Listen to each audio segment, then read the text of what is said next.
Саламатсызбы Каркар апай, бүгін біз сізбен мамандық тұлғасы тақырыбында сұхбат жүргізгіміз келеді. Алтын уақытыңызды бөліп, осы сұхбатқа келіскеніңіз үшін рахмет. Ең алдымен біз мектеп қабырғасында сіздің өмірбаяныңыз туралы сұрасақ. Жақсы, рахмет. Мен 1965 жылы дүниеге келдім. 1971 жылы Қарақұм орта мектебіне бірінші сыныпқа қабылдандым. Сол мектепті, аталған мектепті 1982 жылы бітіріп шықтым, 10 сыныпты. Одан кейін сол Гурьев педагогикалық институтына оқуға түстім. 82 жылы, 87 жылы бітіріп шықтым. Мамандық таңдауда сізге кім кеңес берді? Кімнен бағыт-бағдар алдыңыз? Енді мамандық таңдауда ең алдымен бірінші маған бастауыш сыныпта сабақ берген Итанова Жениш апай, бүгінгі таңда ол кісі бар.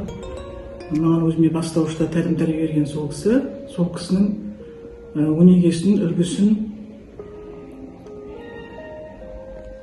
өзіме бағыт-бағдар етіп, сол мұғалімдік мамандығын таңдадым. Ол кісі өте білімді маман, бастауыш сынып мұғалімі болды. Және одан кейін жоғары сыныптарда сабақ берген пән мұғалімдеріміз бар. Математика пәні мұғалімі Құлжанова Сәбила апай деген бар, Майлыбаева Сәлима апай. Сол кісілерден үлгі алдым десем болады. Сол мұғалім мамандығын таңдауға сол кісілердің үлесі зор деп айта аламын. Білікті маман егер болсын, сіздің ойыңызша не қажет? Білікті маман иесі болу үшін біріншіден білімді болу керек. Әрине ол мектеп қабырғасында алған білімі өте қажет болады. Сол білімнің арқасында ол оқу орнына түсе алады. Енді қазіргі таңда мысалға ұбт тапсыру арқылы, мектепті бітіргеннен кейін ұбт тапсырып, сол алған білімдерін көрсету арқылы жоғары оқу орындарына түсіп, өздерінің мамандық иесі бола алады. Сондықтан мектеп қабырғасында білімді жақсы алу керек. Білім енді біліммен қоса, қосымша тәрбиеде болу керек қой енді. Тәрбиесіз берілген білім адамзаттың қас жауы дейді. Сондықтан бірінші тәрбие, одан кейін білім. Білім керек. Қайыр.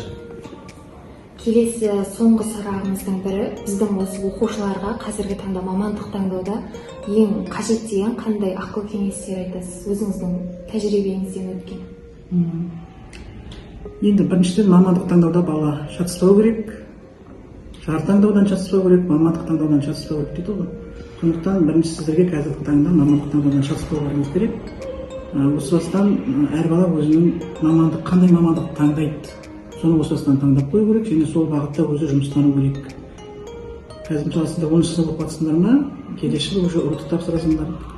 Оқу орындарына түссеңдер өз мамандықтарын таңдайсыңдар. Сондықтан қазірден бастап сіздер дайындалуларыңыз керек. Соның ішінде өздеріңнің таңдайтын мамандықтарына байланысты екі таңдау пәні бар. Сол екі таңдау пәні өте көп күш жұмсауларыңыз керек. Себебі өте көп сұрақ қойылады, ода 40 сұрақтан 80 сұрақ болған, және 50-ден 100 жинауларыңыз керек. Сондықтан барлық күшті сол екі таңдау пәніне жұмсауларыңыз керек. Сондықтан келесі жылы 11 оқимыз демей, осы бастан дайындықты бастау керек. Сол мен айтатын. Жақсы.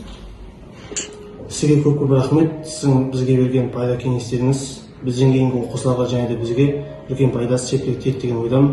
Алтын уақытыңыз бөліп бергенге көп рахмет. Соңғы табыс тілейміз. Рахмет, сіздерге де көп рахмет. Тек оқыңдар, оқыңдар және оқыңдар дегім келеді.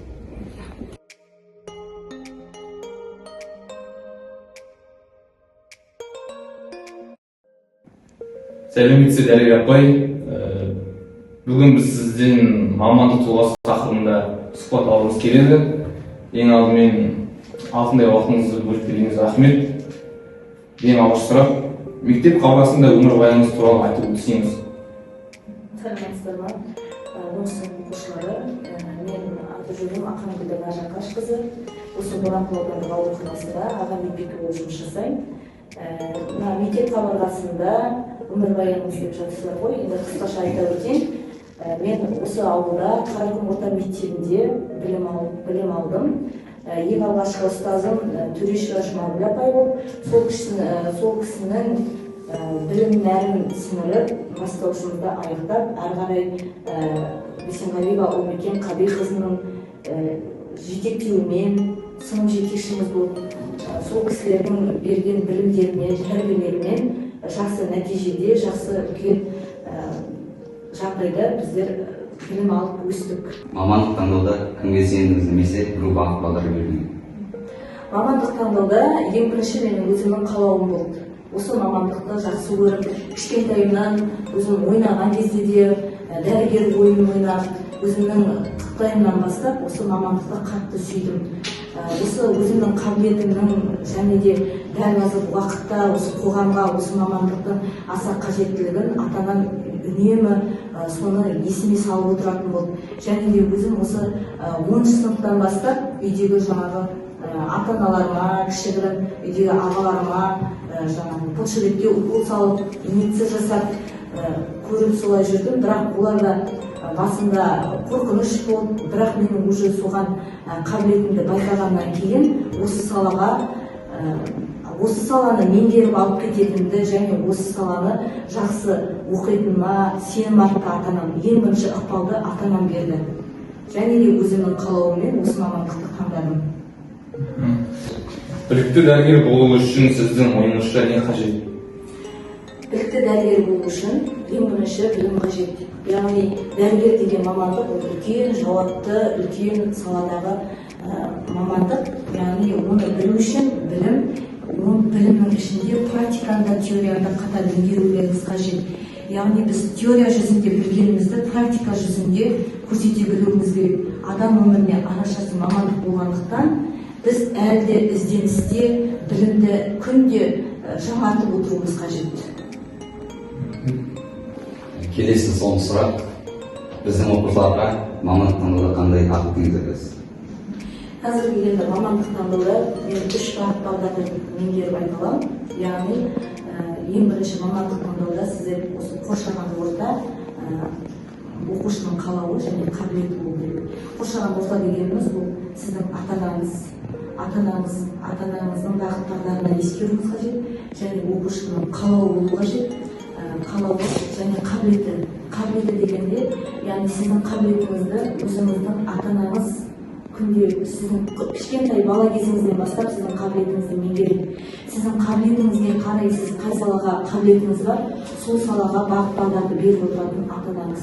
Осы 3 бағыт-бағдармен бағыт-бағдарды есепке ала отырып мамандық таңдауға ақыл-кеңес беремін. Бізбен сұхбаттасқаныңызға рахмет. Алтындай уақытыңызды бөліп, жұмыста табыс тілеймін.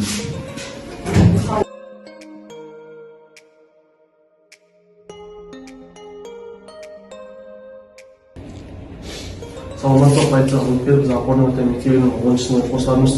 Сізден кішігірім сұхбат алып өтсек, қарсылығыңыз оқушылар, қарсы емеспін. Қазіргі таңда Орамқұл кенттік полиция учаскелік инспекторының полицияға лейтенанты Базарғали Төлепбек Қайнарбек болады. Менің есімім. Қазіргі таңда сізге мамандыққа қандай сұрақтар бар? Былай кетсеңіздер. Мектеп қабырғасында өмірбаяныңыз туралы айта кетіңіз. Менің өмірбаянымды айта кетсек, қазіргі таңда 2014 жылы мен 10-шы класс мектеп бітіргенде осы мамандыққа қызықтырды. Сол себепті мен дүниежүзі тарихын таңдап, осы мамандықтың иесі болдым. Мамандық таңдауда кімдерге сүйендіңіз және кімдер бағыт-бағдар берді? Мен кімге сүйенгенімде менің өзімнің туған әкем осы мамандықтың иесі болған. Осы зейнетке қалды, соның ізін жалғастырайын деп осы мамандықты таңдадым. болашақ өзіңізден кейінгі жастарға қандай ақыл-кеңес айтасыз? Білікті маман болу үшін. Білікті маман болу үшін қазіргі таңда тек білімді болу керек, табандылық болу керек, тек ізеттілік болу керек. Қандай жағдайда болсын шешім қабылдап білу керек. Тек осы тәрбиелік болу керек, ата-ананың бірінші ата-ананың тәрбиесі. Басқа айтып қосарым жоқ. Басқасы. Бізбен алтындай уақытыңыз бөліп сұхбаттасқаныңызға көп рахмет. Сізге жұмыста табыс тілеймін. Аман болыңыз. Рахмет.